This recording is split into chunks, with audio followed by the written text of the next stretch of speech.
Dans cette édition, le tuba sera sur le devant de la scène avec Thomas. Ce jeune virtuose récompensé aux victoires de la musique présentera son spectacle à Marseille. La planche à voile vintage a le vent en poupe. C'est ce que nous verrons dans quelques minutes en Charente-Maritime avec des nostalgiques qui ont remis à l'eau du matériel des années 80. Pour commencer, arrêtons-nous dans un hôtel de luxe où la conciergerie est dirigée par une femme et c'est plutôt rare car ce métier est très majoritairement masculin. Des clés d'or sur sa veste de tailleur. Un costume 3 pièces.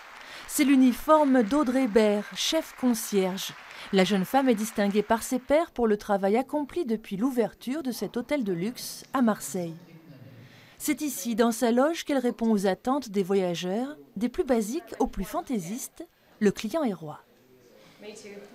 J'attends d'abord qu'elle soit réactive, disponible et aussi qu'elle ait le sourire. Et oui, cette dame remplit bien son rôle. Changer un billet d'avion, rien de plus simple pour Audrey, habituée à relever d'autres défis. Récemment, pour faire sa demande en mariage, un client a soudainement souhaité que sa chambre soit remplie de tulipes noires. C'était un vrai challenge parce que les tulipes noires sont rarissimes. Et donc, on a commencé par chercher d'abord à Marseille, puis dans la région, puis en France, et puis en Hollande. Donc, grâce à des contacts qui font partie, le réseau est très important aussi dans le métier. Et on a fait venir donc ces tulipes en jet privé puisque le délai était extrêmement court. C'est comme hôtesse de l'air que la Marseillaise a commencé sa carrière. L'engager comme concierge était un pari. Elle avait été au Japon, donc elle parle couramment japonais, elle parle couramment anglais, elle avait été à Paris et cette expérience-là a été très importante aussi parce que comment je gère un client du Moyen-Orient, comment je gère un client américain, un brésilien, un japonais, c'est pas du tout la même chose. Concierge, à l'origine un métier d'homme. Aujourd'hui encore, les femmes sont rares dans la profession. Décidément, Audrey Baird se sera vraiment distinguée. Ils ont soif d'aventure et font un carton sur le net. De jeunes youtubeurs proposent des vidéos réalisées sur des sites historiques abandonnés. Leurs documentaires sont une leçon d'histoire, mais aussi une bonne dose de frissons. Rencontre avec ces nouveaux aventuriers à Metz. Au programme, une nouvelle exploration, un nouveau territoire à défricher. La cible sera donc l'un des édifices de la ceinture fortifiée de Metz. Caméra au point, Florian et François vont arpenter la zone, quadriller les lieux. Des sites toujours chargés d'histoire, abandonnés et interdits au public. Un zeste de frisson mais l'envie surtout de transmettre un témoignage. La démarche première, c'est raconter le contexte historique pour que les gens puissent s'imaginer à quoi a servi le lieu et qu'ils soient aussi sensibilisés sur la thématique de l'histoire et de tout le patrimoine qui peut les entourer. On va pouvoir explorer une putain de prison abandonnée. Le résultat de leurs explorations, le voici, des épisodes de 20 minutes diffusés sur leur chaîne YouTube. Prison abandonnée, navire désaffecté, rien n'échappe à leur soif de découverte. Des vidéos suivies par 500 000 abonnés, certaines vues plus de 1 million de fois. Un carton plein. C'est une thématique qui est l'aventure et on a tous, à un moment donné dans notre vie, cette soif et ce besoin d'aventure, d'explorer le monde qui nous entoure. Et je pense qu'on aide un petit peu aussi les gens à s'évader. Et on est ici dans les forts de guerre de Metz. Grâce à la publicité et à la société de production qu'ils ont créée, nos explorateurs arrivent à vivre de leurs aventures. Et désormais, ils souhaiteraient même tourner certains épisodes à l'étranger. Rien n'empêchera leurs aventures. Le vintage prend le large. Depuis un an, une bande de nostalgiques de la planche à voile des années 80 a décidé de remettre à l'eau du matériel de l'époque en Charente-Maritime. Une belle aventure qui a commencé après une trouvaille dans un garage.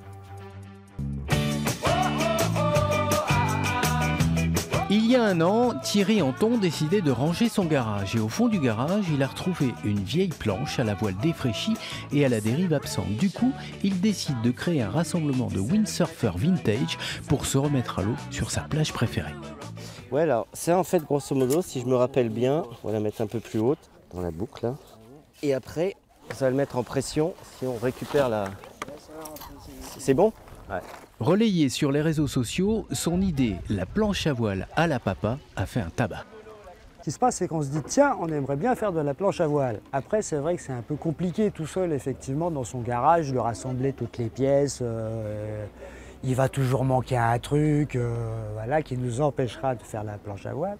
On a tous dans nos garages des bouts de planches, des vieilles planches où on connaît un tel qui en a gardé, ou chez nos parents, ou dans les maisons de vacances.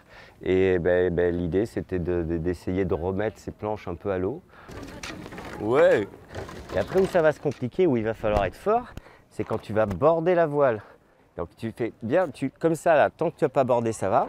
Puis tu tires fort, voilà, et puis là, t'es parti.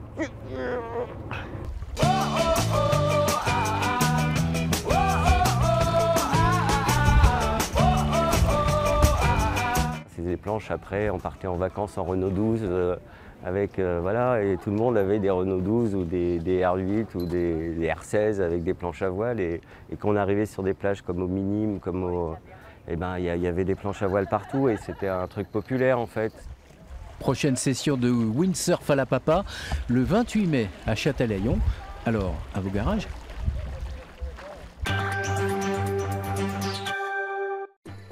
Refermons cette édition avec Thomas, un jeune virtuose du tuba récompensé aux Victoires de la musique. Avec lui, cet instrument sort de l'ombre pour occuper le devant de la scène. Le jeune homme sera en concert mercredi soir à l'Odéon à Marseille.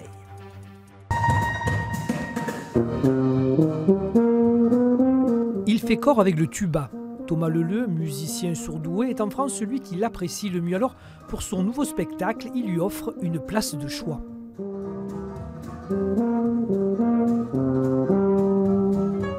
Jusqu'à présent, le tuba devait se contenter de jouer les seconds rôles à l'opéra ou en musique classique. Il nous donne là la preuve qu'il est capable d'interpréter avec originalité aussi bien du latinos, du rock ou bien comme ici, de la Motown.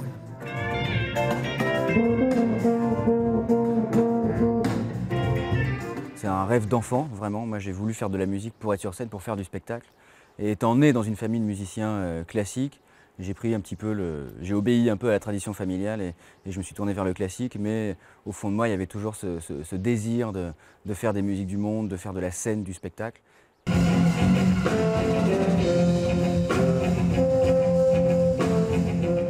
Sortir des sentiers battus, ne rien s'interdire. Thomas Leleu, le tubiste un peu trop sage, se révèle dans un genre tout nouveau pour lui et pour nous.